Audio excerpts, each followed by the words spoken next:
ইহদিনাস সিরাতাল মুস্তাকিম বলি, সিরাতাল্লাযিনা আনআমতা আলাইহিম বলি, যে ভালো মানুষের পথে আমাদেরকে চালাও।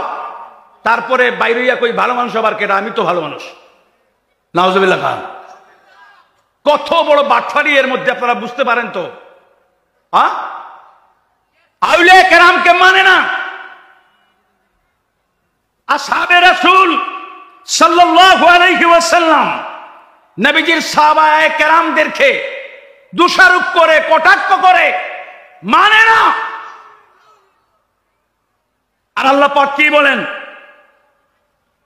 ওয়াল্লাযীনা তাবাউহুম বিইহসান রাদিয়াল্লাহু আনহুম ওয়া রাদু আন, যারা তাদেরকে ইহসানের সাথে অনুসরণ করবে সাহাবায়ে কেরামকে, ওয়াসাবিকুনাল মুআউয়ালুনা মিনাল মুহাজিরিন ওয়াল আনসার, তাদেরকে যারা মুহাজিরিন আনসার তাদেরকে যারা অনুসরণ করবে তারা সফল কাম হয়ে যাবে। তাদের উপরে আল্লাহ পাক সন্তুষ্ট, তারাও মাওলার উপর সন্তুষ্ট। সুবহানাল্লাহ বলেন।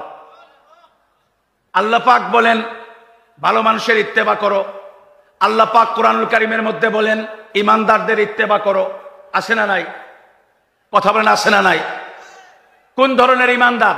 আলা ইন্না আউলিয়া আল্লাহি লা খাউফুন আলাইহিম ওয়া লা হুম ইয়াহজানুন আল্লাযীনা আমানু ওয়া কানু ইয়াত্তাকুন, যারা সত্যিকারের ঈমানদার এবং সত্যিকারের পরহেজগার, তাদের একটা পরিচয় আল্লাহ পাক কোরআনুল কারীমের মধ্যে দিয়েছেন, তাদেরকে সম্বোধন করেছেন। দুনিয়ার কোন ওলি বলে, শুনেন, আমরা যে বলি ওলি আল্লাহর সহবতে যায়, ওলি আল্লাহর সহবতে যাই যে বলি, এই ওলি যে এই সম্বোধনের ডাক যেটা, এই ওলি ডাকটা দুনিয়ার কোন মানুষ দেয় নাই। ওলির জমা হচ্ছে আউলিয়া। এই আউলিয়া সম্বোধন করেছেন কোরআনে একদল খাঁটি ঈমানদার এবং খাঁটি মুত্তাকি, সত্যিকারের মুত্তাকি মানুষকে আল্লাহ পাক কোরআনুল কারীমে বিশেষ নামে ডেকেছেন আউলিয়া। কথা কোন ঠিক কিনা? বিশেষ নামে ডেকেছেন আউলিয়া। তারা কি বলে? আউলিয়া এগুলা নাই, আউলিয়া টাউলিয়া নাই। নাউজুবিল্লাহ খান। আর প্রকৃত ঈমানদারদের পথ ছাড়া, শুনেন কোরআন শরীফের একটা আয়াত, কই আয়াত বলতেছে, কোরআন শরীফের আয়াত। এটাকে কি মনে করেন? কোরআন শরীফের আয়াত মানে এটা কি কোন তো একটু সংক্ষেপে এক কথায়? আল্লাহ, আমার চাচা কত সুন্দর বলছেন। কোরআন শরীফের আয়াত বললে এটাকে একটা বইয়ের পাতার একটা লাইন ধইরা নেবেন না। সাধারণ একটা বইয়ের এক পাতার একটা লাইন বুঝবেন না। কোরআন শরীফের আয়াত বলতেই সাথে সাথে দিলের ভিতরে এই কথাটা জাগিয়ে তুলবেন যে আমি কোরআনের আয়াত মানে আমি আমার মওলার কথা শুনছি, কালাম শুনছি। কথা কোন ঠিক কিনা? কোরআন শরীফের আয়াত কালামুল্লাহ শরীফ থেকে একখানা আয়াতে কারিমার অংশ বিশেষ আমি পড়ব। এটা কি নিয়ে যায়েন একটু।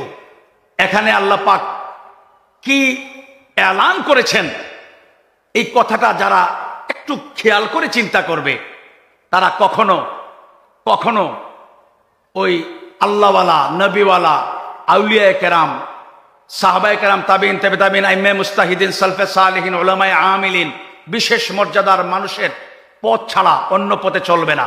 এই আয়াতটা শুধু নিয়ে একটু চিন্তা করলে ওই বিশেষ মর্যাদার মানুষের পথ এবং তাদের সাহচর্য সহবত ছাড়া তারা অন্য কোনো সহবত খুঁজবে না, অন্য পথেও চলবে না। এই আয়াতটা শুধু খেয়াল করেন, শুনেন। ক্বালাল্লাহু তাআলা ومن يشاقق الرسول من بعد ما تبين له الهدى ويتبع غير سبيل المؤمنين نوله ما تولى ونصله جهنم وساءت مصيرا।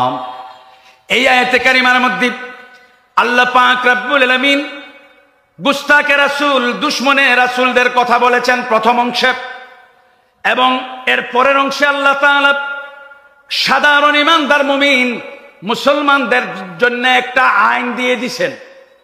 আইনটা হলো আল্লাহ পাক রব্বুল আলামিন বলেন ওয়ায়াত্তাবি গায়রা সাবিলিল মুমিনিন, নবীজির সাথে দুশমনি রাখনেওয়ালা গুস্তাকে রাসূল, বেয়াদবের দল যখন ইমানদারদের পথ ছাড়া ওয়ায়াত্তাবি গায়রা সাবিলিল মুমিনিন, ইমানদারদের পথ ছাড়া অন্য পথ অবলম্বন করবে, নুআল্লিহি মা তাওয়াল্লা, আল্লাহ পাক রব্বুল আলামিন তাদেরকে ওই পথে, যে পথে তারা চলছে যেতে সুযোগ দেবেন। ওয়ানুসলিহি জাহান্নাম, এবং রব্বুল আলামিন ফয়সালা জানিয়ে দিচ্ছেন ইমানদারদের পথ ছাড়া, প্রকৃত ইমানদার মুত্তাকির পথ ছাড়া। আগে বলেছি প্রকৃত ইমানদার মুত্তাকিদেরকে আল্লাহ পাক আউলিয়া বলেছেন কুরআনুল কারীমে। এদের পথ ছাড়া কেউ যদি অন্য পথ অবলম্বন করে, আল্লাহ পাক রব্বুল আলামিন ফয়সালাটা দিয়ে দিচ্ছেন ওয়ানুসলিহি জাহান্নাম, তাদেরকে আল্লাহ তাআলা জান্নাতে ঢোকাবেন। নাউজুবিল্লাহ।